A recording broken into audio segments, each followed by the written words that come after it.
Welcome to the show, everybody. My name is Mark Farzetta. This is the Farzy Show. Nice to have you along for the ride. We got another Phillies victory to talk about. We got their biggest wild card lead ever to talk about. Let's say ever, I mean this year. And we got the bats staying hot, red hot. Nick Castellanos, Trey Turner, ladies and gentlemen, since his first standing ovation last Friday night, is batting .370 for you. How about that? I said it before. Kevin Long couldn't do it. Rob Thompson couldn't do it. The Phillies themselves alone couldn't do it. They needed the entire city of brotherly love to give some brotherly love to Trey Turner. Then all of a sudden, you know what he does? He rewards you with some go-ahead home runs and batting .370.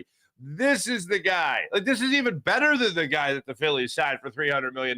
They got to steal if Trey Turner continues to play the way he's been playing over his last handful of games, last 27 at bats. He is hitting .370 in that time. It's incredible. The Eagles had their last practice, their last tune-up before their first preseason game. I'm a guy that always wants to see the starters.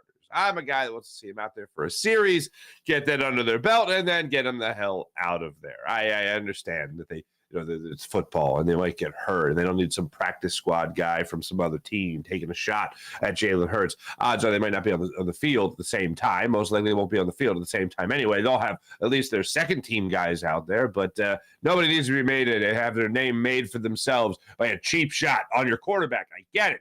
But I do think there's something to be said for some rhythm. I do think there's something to be said for that communication between their new coordinators and the players themselves. Now you have Sean Desai calling plays defensively, and obviously Brian Johnson calling plays offensively. I want to see them practice that as much as possible with the guys they're going to be doing that with during the regular season. So yes, a series, you know what it helps you do? Does it make or break it? No, absolutely not. But you know what it does? It makes you think maybe a little bit differently about the way you think you're going to go about your job before you actually go about your job. So I'm all for the starters playing a series and then getting the hell out of there, and then never seeing you again for the rest of the preseason, and then leave it up to everybody else to get down that rhythm, that cadence, and that communication with the sidelines. So we'll talk about that today. I love that this is a story.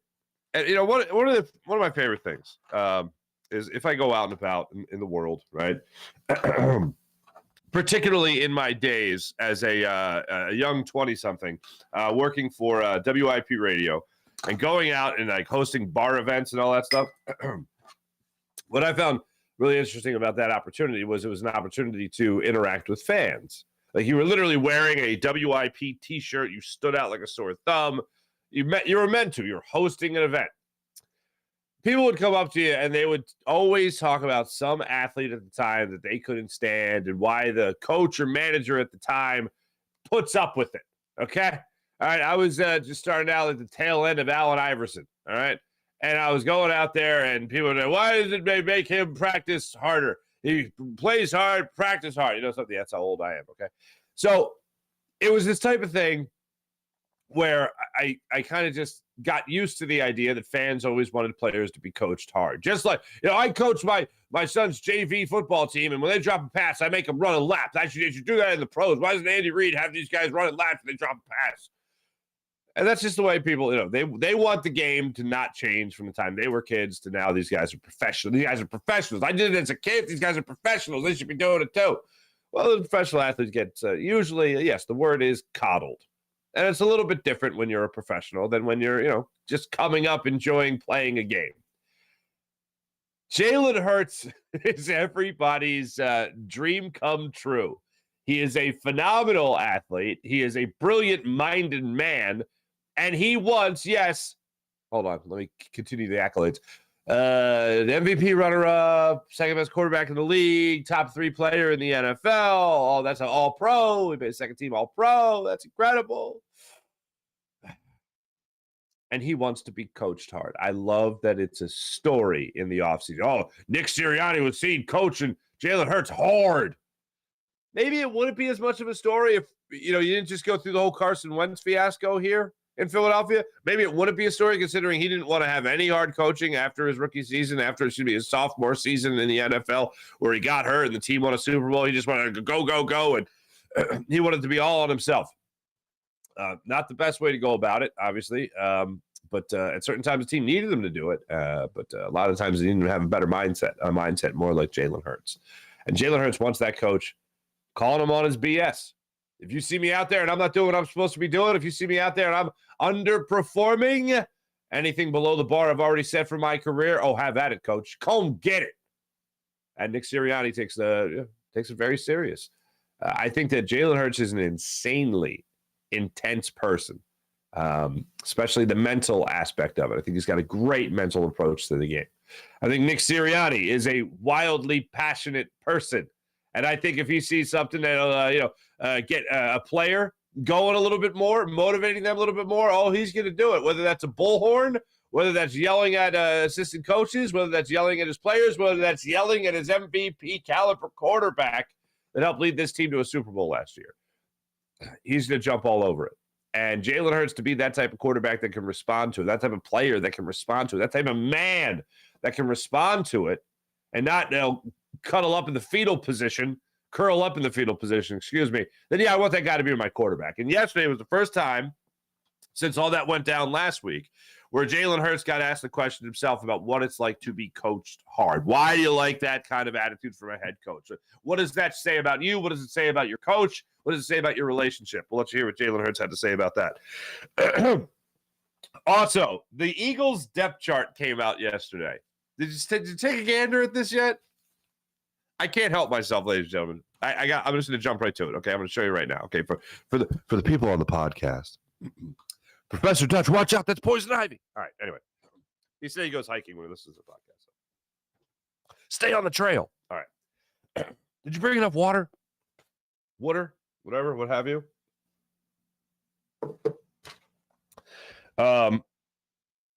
This is the Eagles depth chart. I am showing a picture of the Eagles depth chart. All right, look. So here, on the left there, wide receiver, Quez Watkins. Now, I just took a sample of it just so you could see the point I'm trying to illustrate here. Okay, Quez Watkins there. Okay, wide receiver number 3. Okay, there you go. Wide receiver number 2, Devontae Smith. All right, that makes sense. All right, now running back. Huh? Kenny Gainwell's name is at the top. Rashad Penny, Boston Scott, Trey Sermon, DeAndre Swift. Is that alphabetical? No. Certainly not. DeAndre Swift is at the bottom. Kenny Gainwell's at the top. Rashad Penny's number 2. Boston Scott's number 3. Trey Sermon above DeAndre Swift. Now, here's the deal. For the people on the podcast, one more time. These guys are all bunched up as first-team running back. They're all bunched up as first-team running back.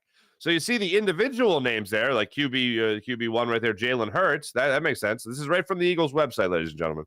This is their first quote-unquote, I would call it official depth chart because this is on their website.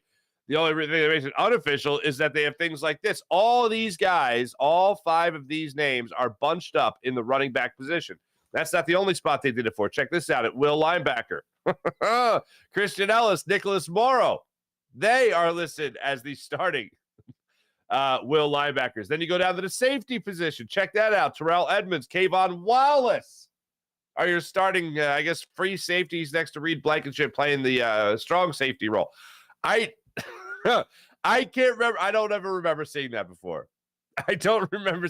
I remember seeing the individual names out there just slotted in those spots and then labeled. Like, for instance, Cam Jurgens is listed on there as your number 1 guy. You know who's not under him? So I guess this concludes any real thing there, any real competition. Tyler Steen is listed as number 2. Every single position that is supposed to be a battle at training camp has not been decided according to this depth chart. Now, the only one that has come out after, and this came out after Nick Sirianni's press conference, so they couldn't ask him about it. Sly dogs, those Eagles. The only one that seems to be decided per the depth chart is the battle of right guard. Cam Jurgens is your starting right guard. Apparently, the Eagles are going to start 5 running backs. They're going to have like 2 offensive linemen just to make sure the running backs are just, they can get them all in the field. I don't know. Maybe Rashad Penny's going to be left guard for a snap or 2 for Landon Dickerson. I don't know. But I never see that. So that's where the Eagles are at right now, and that's how secretive they're trying to be about their position battles. I will say, one thing it does do, it makes me look at that name, Kayvon Wallace, there at the safety position. I still can't believe we're seeing his name as much as we have. And I forget who it was that we had on. Maybe it was Brandon Lee Gouton. Or maybe it was me talking to John McMullen on Birds 365. We'll be back in the saddle filling in for Jody McDonald later today with John McMullen there on the JAKIB Media YouTube channel. But these new coaches, Sean Desai, these new defensive coaches are coming in here, and they're looking at Kayvon Wallace. They're saying, hold on a second, what was the previous coaching staff missing? We kind of like this guy. Maybe Kayvon Wallace taking a big leap forward. Maybe everybody else really sucks. Maybe Sidney Brown isn't ready to play at the NFL level just yet. But where we're at right now is these guys are listed both as the starting safety for the Philadelphia Eagles. Reed Blankenship, he is solidified. He is a starter.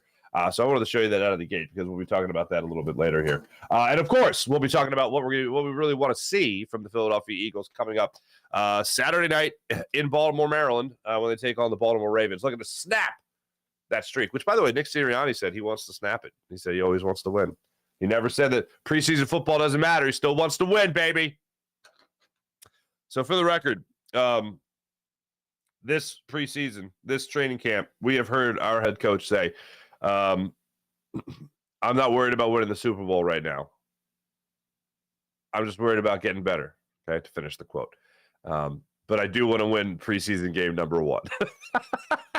That we have heard him say he wants to win in the preseason. We've heard him say he doesn't want to win the Super Bowl right now because that's not the goal today. Fair enough. Gotta love it. And also the Eagles have introduced, I believe, a new drill. I haven't seen this one before with the Eagles, but maybe this is I don't know what this is. I'll show it to you guys for the people watching coming up in a minute, but it involves a boxing glove. It involves a coach wearing the boxing glove, and it also includes players getting punched. If that's not tough coaching, I don't know what is. So we'll get into all that and more on today's show. Once again, welcome in. Let's talk about your beloved Philadelphia Phillies. You watch a no-hitter. You watch offense explode for 7 runs. You see Nick Castellanos again hit another home run. You're feeling good about yourself. You're watching everything that transpired. You got Van Cleats going to the Hall of Fame for Michael Lorenzen. Michael Lorenzen shouting out the fans after the game for saying how much they helped him. You have a game like that, and the only problem is you got to play another one. If you don't come out of the gates firing, that game gets real boring. And Patrick Corbin last night kept the Phillies bats at bay. Now, he walked the world. He walked 7 batters, and the Phillies really couldn't capitalize on any of those opportunities. However, literally almost the second he left the game, the Phillies started to have some success there. Now, listen to this. Here's the way it went down yesterday. The Phillies had leadoff runners on 3 innings and failed to take advantage of it. They had a leadoff runner on in the first inning when Kyle Schwarber worked a walk. They had Bryson Stott reach on an E6. They had Kyle Schwarber reach again on another walk. And in that inning, that 3rd inning, Schwarber walked to lead it off. Boehm hit a double, so you got 2nd and 3rd with nobody out. Harper walked, bases loaded, nobody out. What? You're going to capitalize on this. You're going to get on the board first here with the goose egg still up there. Not so fast. Nick Castellanos grounds into the 5-2 put out. Kyle Schwarber trying to score from 3rd. He's thrown out on the force. And then Bryson Stott, of all people. I see Bryson Stott walk to the plate. I see the bases loaded. I say to myself, the Phillies are definitely going to get on the board. He's going to have some kind of productive out. It's going to be a sac fly. It's going to be a deep grounder. I don't know. It's a base hit, right? A double, right? How about a triple? Clear him off, baby. How about a grand slam? Something's going to happen. They're going to score a run with Bryson Stott at the plate. Again, not so fast. 4-6-3 double play. He grounds into. Patrick Corbin pitches himself out of a bases loaded, no out jam. Then in the 4th inning, Bryce Harper, a little mistake there at first base. I thought he should have charged the ball to field it before it hit the bag. He did not. The other angle showed that the ball bouncing down the first base line was actually a little offline and was cutting in. The more it bounced and rolled, that spin that was on the baseball from the contact was making it drift off towards foul territory. And then it just it was like a slider. went back and hit the corner of the front left corner of the first base bag, and Bryce Harper was unable to corral it. So you get a guy on first base to lead off the innings. Then Wilson has the drop in right field. Weston Wilson, oh man, go on! He overran it a little bit, reached back, didn't come up with it, unfortunately, on the Alou liner. So then in that situation, you got second and third with 2 outs. You have an opportunity to get on the board first here, do the Nationals. Rutherford steps up to the plate, and Aaron Nola was great. It was a 3-2 pitch, threw a slider. Threw a changeup that Rutherford was out in front of. He was able to get out of that jam. Aaron Nola came out in the 6th inning to pitch the 6th inning at 97 pitches. This might have been the first time in a very long time, especially, and it's weird saying it after a 124-pitch no-hitter by Michael Lorenzen. But Michael Lorenzen, as I said yesterday, is built for distance. Aaron Nola, I don't consider to be a guy that's really built for distance, at least not this year. He'll have 8-inning performances. He'll have 9-inning performances. He'll go 7 innings, all that stuff. But to me, it's not about the innings for him. It's all about the pitch count for Aaron Nola. 97 pitches, they put him back out there. I didn't like it. And sure enough, Meneses comes up there. He gets the single. Ruiz gets a single. You got first and third with nobody out. Strom then comes in. Nola is out. Now, after the game, Rob Thompson said that he liked the way that he handled Meneses in this game, and he liked the way that he handled Ruiz in this game, so he wanted to give him an opportunity to at least get the first 2 outs and then see what happened. Well, we saw what happened, and they got into some trouble there. Now, Strom came in the ball game. He allowed an RBI single to Vargas. Just missed out on I think it would have been a 3-6-3 double play to get 2 outs right out of the gate. And unfortunately, it didn't go down. Bohm, a little late on throwing the ball to first, and then Turner tried to turn it. And it wasn't there. And they were able to hold a runner at third base there. It was Meneses at third. But then later in the inning, Vargas comes up against the RBI single, so you're down 1-0 in the 6th inning, and then Strom's able to get out of that inning with striking out Alou. Going to the bottom of the 6th inning, you're now down a run.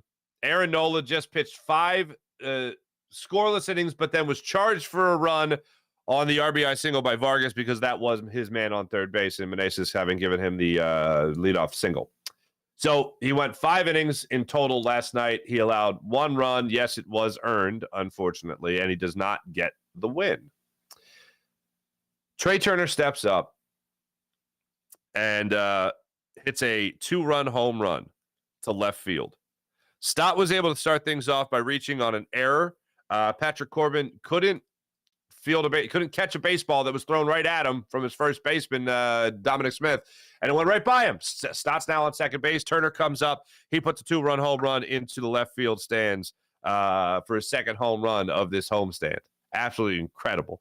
Then in the next inning, Nick Castellanos steps up. He hits a 2-run home run, his 20th home run of the season. What, his 6th home run in August now? The guy is just monster. He's a monster is what he is, the way he's been hitting the baseball lately. So Nick Castellanos comes up there, gives you a 4-1 lead. JT Real Muto comes up there. He hits a 2-run home run. The Phillies get 3 2-run home runs in this game to take it to the Nationals and get the win 6-2. Marte came in later, allowed a run. It could have been a lot worse. He was able to get 2 big strikeouts to get out of a jam there in that 8th inning. Alou striking out on a 3-2 slider down and in, and then Garrett struck out on another 3-2 slider, so he was able to get out of that jam and preserve what was then a 4-run lead. But if you look at some of these guys in this Phillies lineup, Trey Turner's the guy that absolutely sticks out the most when it comes to how he's been able to turn it around on this homestand.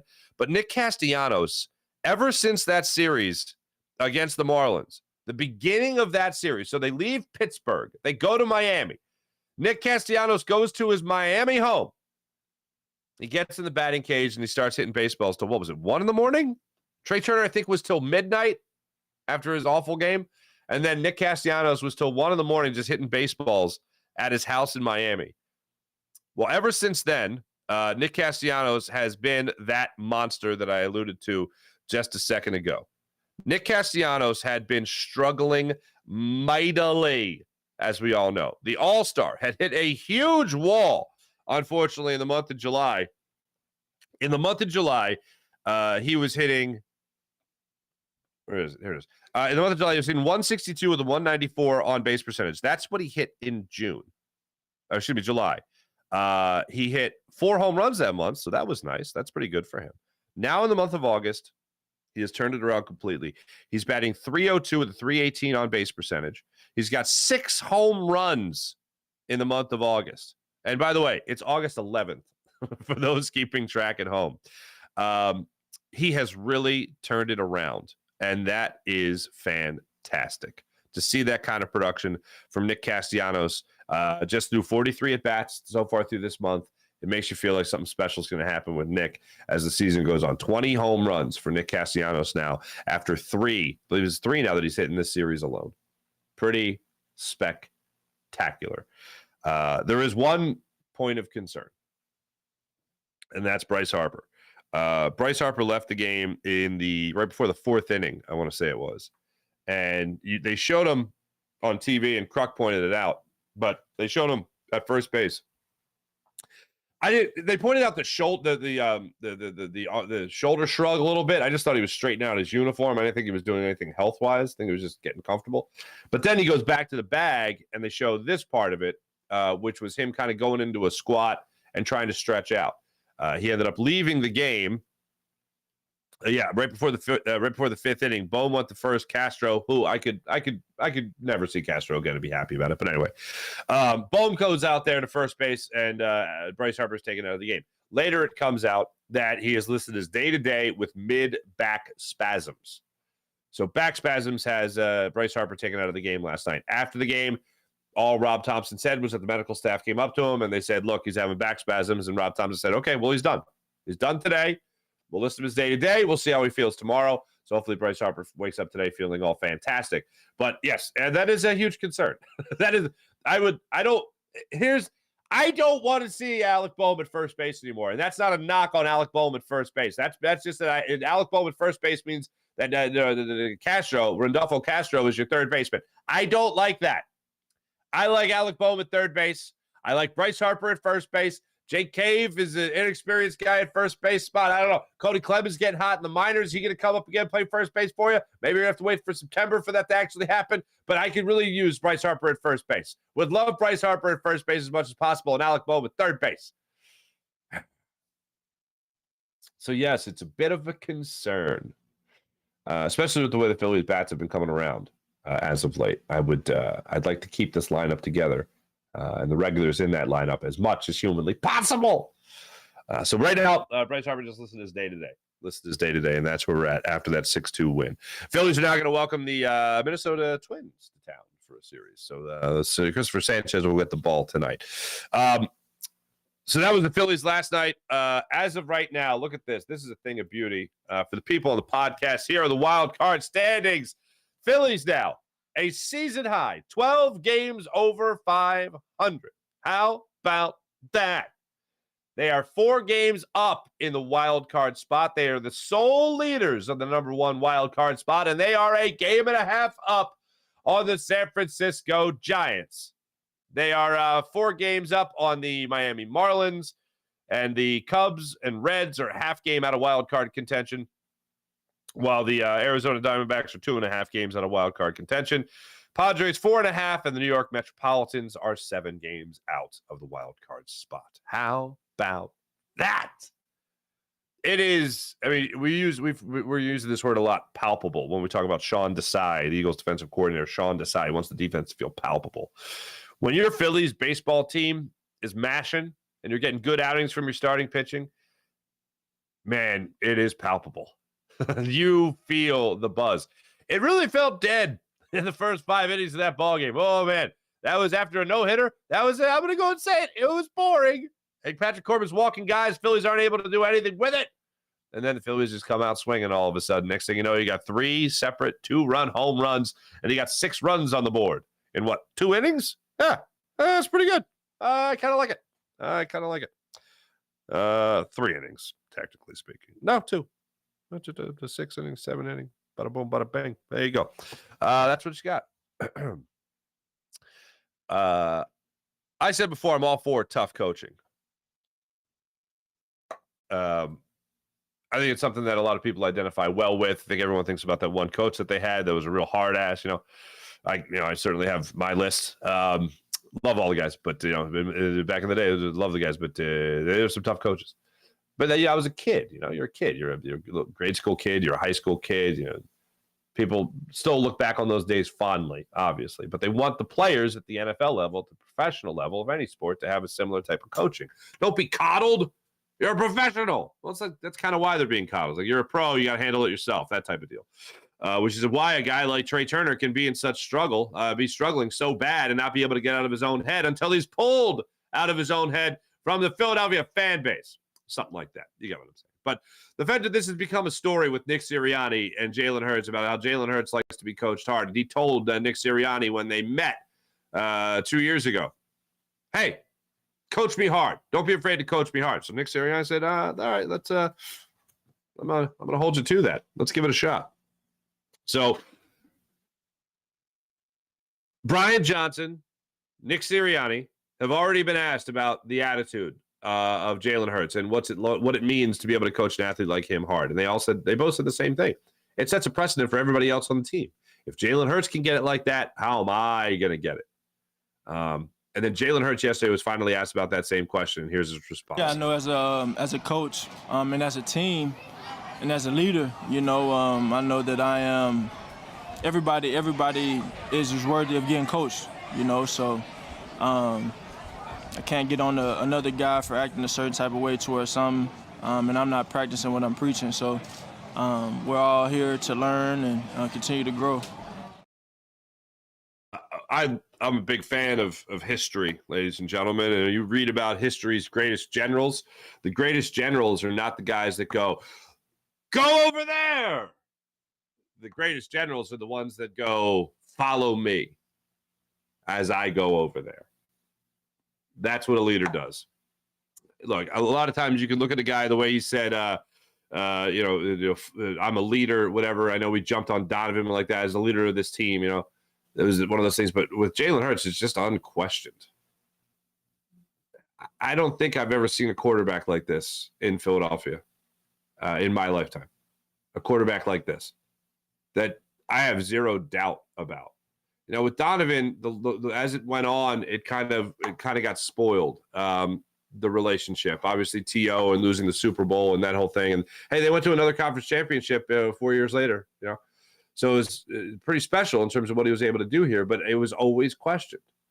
There was other guys that can put it this way: if you get even beyond the talent range of a guy like A.J. Brown, right? If you bring in a guy even better than that, then he becomes the number one guy. A guy like if Justin Jefferson came here to Philadelphia, oh my God, that could have happened. Well, go figure. But if a guy like Justin Jefferson was here in Philadelphia all of a sudden, Jalen Hurts would be welcomed with open arms. Donovan McNabb was the kind of guy that got jealous of that stuff. The word out of the locker room, even at that time, was that Donovan didn't like all that T.O. stuff that was going on. So when I look at, and certainly with Carson Wentz, that stuff went sour real fast. I don't know how or what category. Like, I loved Randall Cunningham. Randall Cunningham was my quarterback when I was a kid. I loved Randall Cunningham. Then, I get older and I watched that, the Pro Football Life on Randall Cunningham. And I was like, if I was an adult watching Randall Cunningham, I would be pissed off as all hell at Randall Cunningham. Like, if I was like the age I was watching Donovan, watching Randall, I'd feel a lot different about Randall. Yes, he was exciting. Yes, he was incredible. Yes, he was the ultimate weapon and all that stuff. But, like, what was that story about? Like, Whitney Houston? He went to Whitney Houston party. He left the preseason game to go to Whitney Houston's party? What? Like, if that happened with Donovan in that day and age, if that happened with Jalen Hurts now in the day and age of media, people would be losing their damn minds. And also the fact not winning the playoffs. That's also bad, too. But Jalen Hurts is just absolutely 1,000% in command with this team. So the leadership thing, I don't bat an eye at because, I think he is the unquestioned leader. When Jason Kelce, Lane Johnson, Fletcher Cox, Brandon Graham are repeating quotes from you, that kind of shows that you got command of that clubhouse. You got command of that locker room. That's pretty special. And then for him to be willingly coached hard, understanding that won't just be about him, but that can help everybody else on the team. Oh, if Jalen's getting it like that, I'm going to get – what am I going to get? If he's our best player, he's our highest paid player, and he's getting that kind of tongue lashing from our head coach, I better make sure I mind my P's and Q's.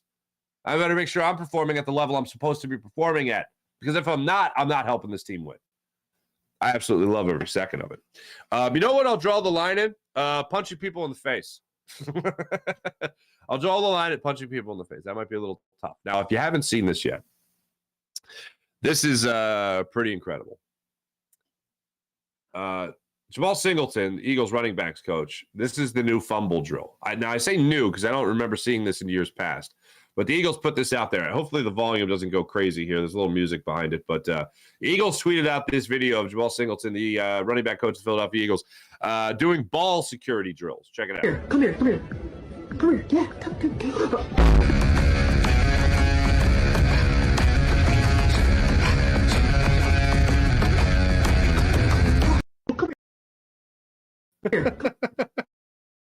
Here. On. Am I doing it? Is it not? Boxing glove on, and he's punching players that are running up to him with the football, trying to punch the football free. Obviously. I love it. That is incredible. I've heard about things like this before. I've heard coaches trying to smack the ball out. They did the Eagles tweeted out a great what do you call it? The drone video of the gauntlet drill where they literally run through the gauntlet and the little things just smacking them in the arm as they're running through. But a coach actually putting on a boxing glove. Hey, come here. Hey, come here. I want to talk to you. Bam! Bam! Hey, come here. I just want to tell you. Bam! And he's punching the crap out of him. Kenny Gainwell was addressing the media yesterday, and Dave Zangaro of NBC Sports Philadelphia asked the question, hey, what's with that boxing glove and how accurate is Coach Singleton? In terms of ball security, when Jamal has the glove on, how accurate is he hitting that? He accurate, but he'll miss sometimes. He'll sometimes catch you in the jaw or catch you in the arm, give you a little frog or something. But that all come with it. We always go up through between the tackles, and it's always big guys hitting you in the arm, hitting at the ball. Defense always ripping at the ball and trying to like pull your hand off the ball. So basically, that's all what's gonna help us. That's gonna help us down the line. When we carrying the ball. Kenny, how would you? I just let the record show that he was asked about what his favorite ball security drill was, and you know what he said? He said, "Oh, the gauntlet." Now, knowing Dave, and Dave's a great reporter, Dave was trying to tee him up for that answer. So he said, "Wait, what's your favorite drill? What's your favorite drill?" And he said, "The gauntlet." So you know what that tells me? It's not his favorite drill. Getting punched by his coach. I'm going to go ahead and say that's not his favorite. And first, if you're going to put boxing gloves on, where's Nick Sirianni? Hey, I feel like he should be the guy punching people. I feel like he'd be the guy that absolutely loved that. You want him coaching hard? Boom. Maybe during the season, if Kenny Gainwell, if Boston Scott, if Rashad Penny and any of these guys, DeAndre Swift, maybe Trey Sermon, because they always love mentioning Trey Sermon. Maybe Trey Sermon goes out there and drops a ball or whatever it was, or fumbles a ball in a game. Maybe Nick Sirianni, then he puts on the boxing gloves. Then that's where he gets after the play. I can't imagine that's CBA approved. I can't imagine that's in the CBA, but whatever. I love it. It's the Eagles getting coached hard, the quarterback getting coached hard, and the running backs literally getting punched in order to learn good ball security. One last note. Now, Nick Sirianni did address the media yesterday, and shocker, he didn't say anything about any of the starters playing. He talked about maybe the young guys getting out there and getting that experience. So, number one for me, I can't wait to see Nolan Smith out there on the football field come Saturday night against the Ravens. I can't wait to see Jalen Carter out there moving bodies, baby, in the middle of that line of scrimmage for the Philadelphia Eagles. I am so intrigued by Kayvon Wallace. I want to see a huge difference. I want to see a guy that a lot of people didn't really take seriously getting a spot at the safety spot. I remember talking to Adam Kaplan last year before the season about what Kayvon Wallace could bring to the table and just how he just wasn't getting it.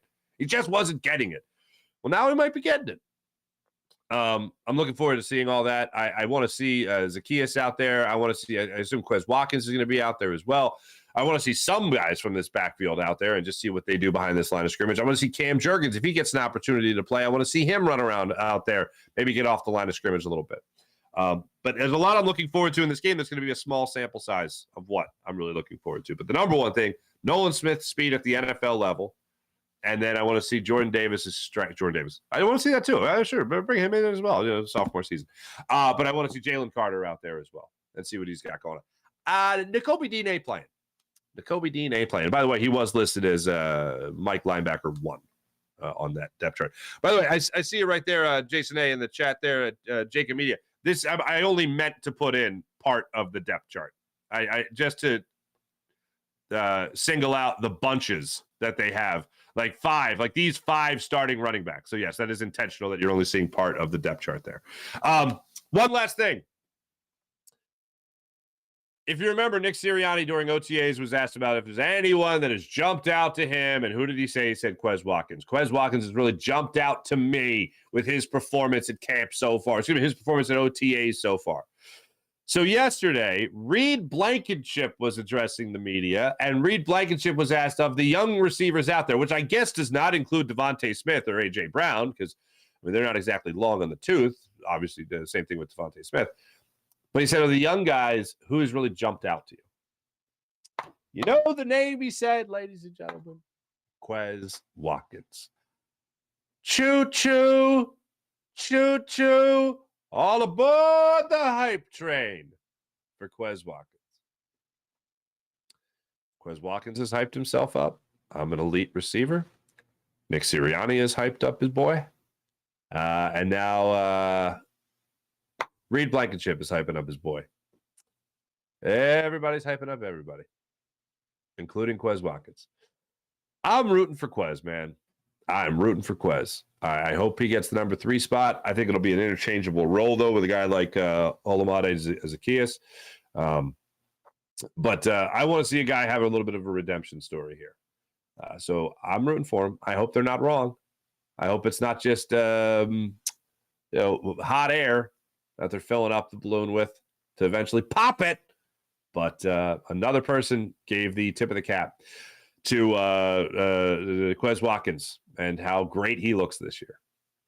All right. Let's see how he does. One other thing, while I'm talking about Reed Blankenship, he was addressing the media yesterday. James Bradbury addressed the media yesterday. One of the things James Bradbury went off on was how much more comfortable Reed Blankenship looks this year from last year, which I guess would be expected to get a certain amount of games under your belt as a starting safety in the NFL. You're going to come in the next training camp as the leading candidate by far to be a starting safety. You're going to have that confidence about you. You're going to be a little bit more comfortable. James Bradbury pointed out yesterday, and then I also thought it was interesting that Reed Blankenship returned the favor and talked about what a great leader and a great teacher James Bradbury is as a member of that secondary helping out Reed Blankenship. So everybody's getting along. Everybody's learning from one another. It's a beautiful thing.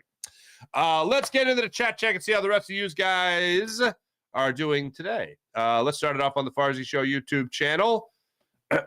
Scoozy, what's going on here? Sean Kilray, what's going on? That umpire needs his eyes checked, saying Weston was out at first, but when he won the challenge, unless Smith go Fader's legs. What? He's clearly out.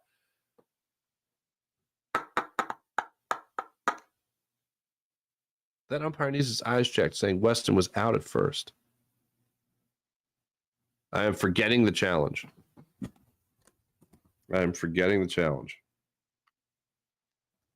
Umpiring in the series left a lot to be desired, except for the no-hitter. The no-hitter, the umpiring was fantastic. It's absolutely incredible. Trip Gibson was behind the plate. This is bothering me now. Oh, the second inning. Okay, gotcha. Stott led off on the 6. Turner lined out to short. A leaping grab by Abrams. That was great. Realmuto stepped up to the plate. Stott took second, his 22nd stolen base of the year. Realmuto walks. So you got 2 runners on right now. Wilson grounds into the 6-4-3 double play. The play is reviewed. Wilson was safe at first. A loose throw second was high, pulling Smith off the bag. This is why I take copious notes. I should use them. So you have runners at first and third with 2 outs. Rojas steps up, and he strikes out. Wilson also was picked off. They had him dead to rights.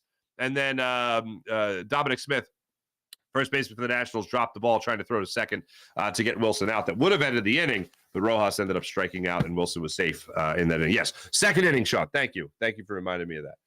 What else are we going on here? Sean Gillespie, what's going on? Frustration from the pitcher caused a bad throw. Agrees somewhat. Men's. Sean Kilmer, I think Bryce tweaked his back with that missed catch on first. Could have certainly done that. Cody hit 3 home runs last night. I left off at 2. He hit 3 last night. Not a boy, Cody Clemens. I'll tell you right now, defensively speaking, I don't mind Cody Clemens at the major league level. I was actually just having a conversation with during the no-hitter, my pops, about if somebody coming up to play first base for the Phillies and help him out. I was like, Cody Clemens wouldn't be the craziest thing in the world.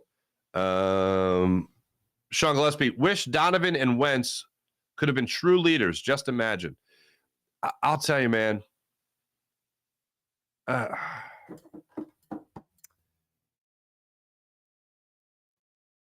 It really is incredible. I think it shows a lot. Look, everybody wants to be a competitor, but if Darren Sproles has a problem with it, then I think most people should have a problem with it. That story about Carson Wentz like sulking in the locker room about the team having success and making it to a Super Bowl, and him just kind of being for lack of a better term, a little baby about it.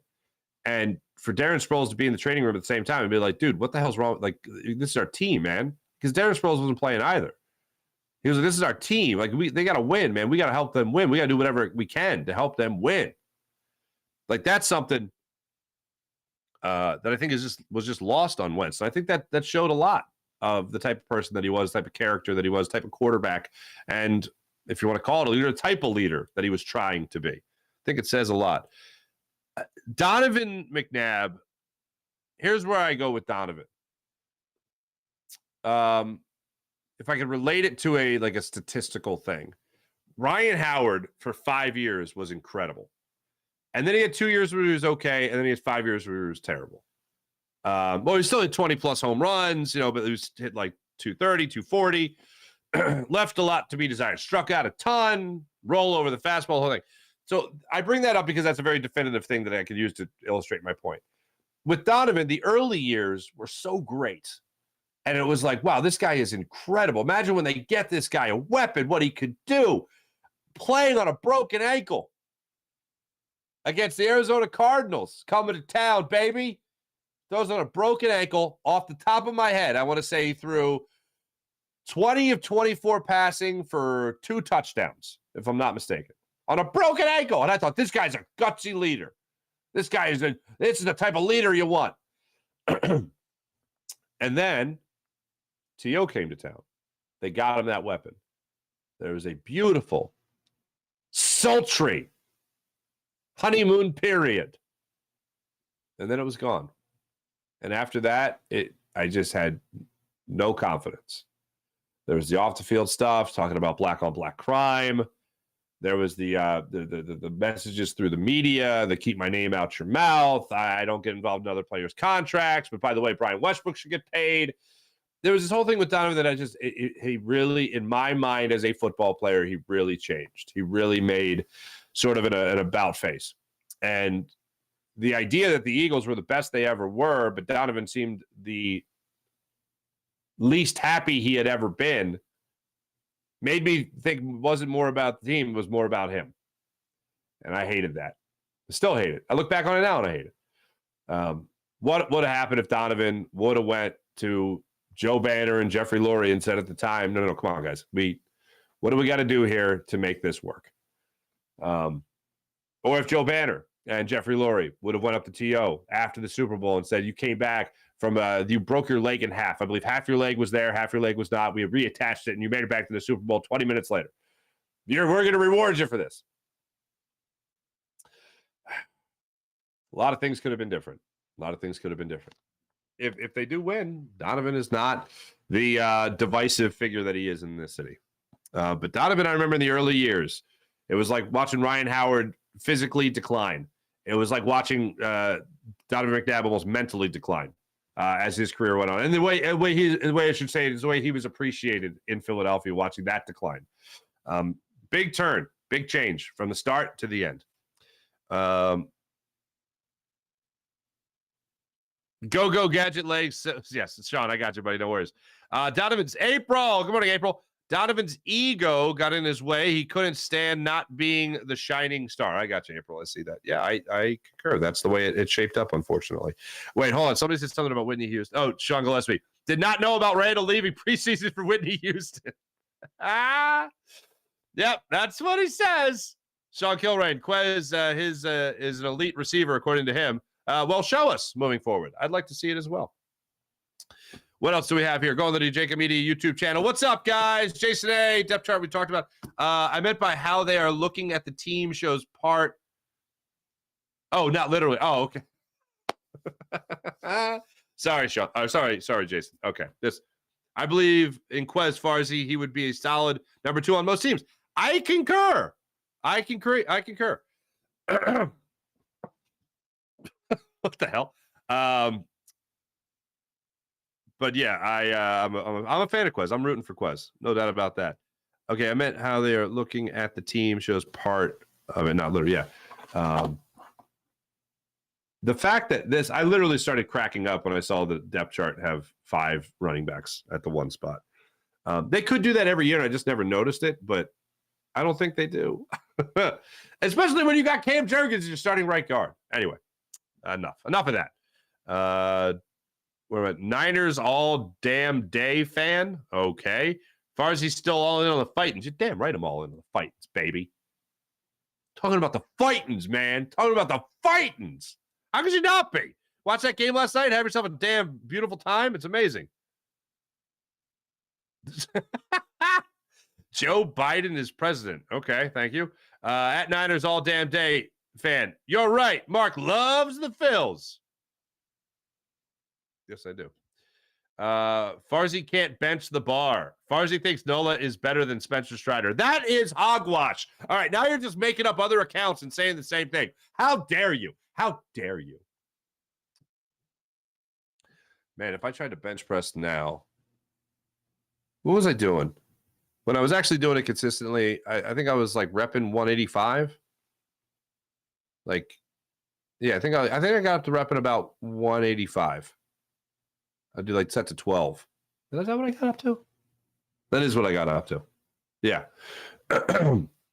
Farsi thinks, no, whatever. Donovan was an emotional, jealous crybaby.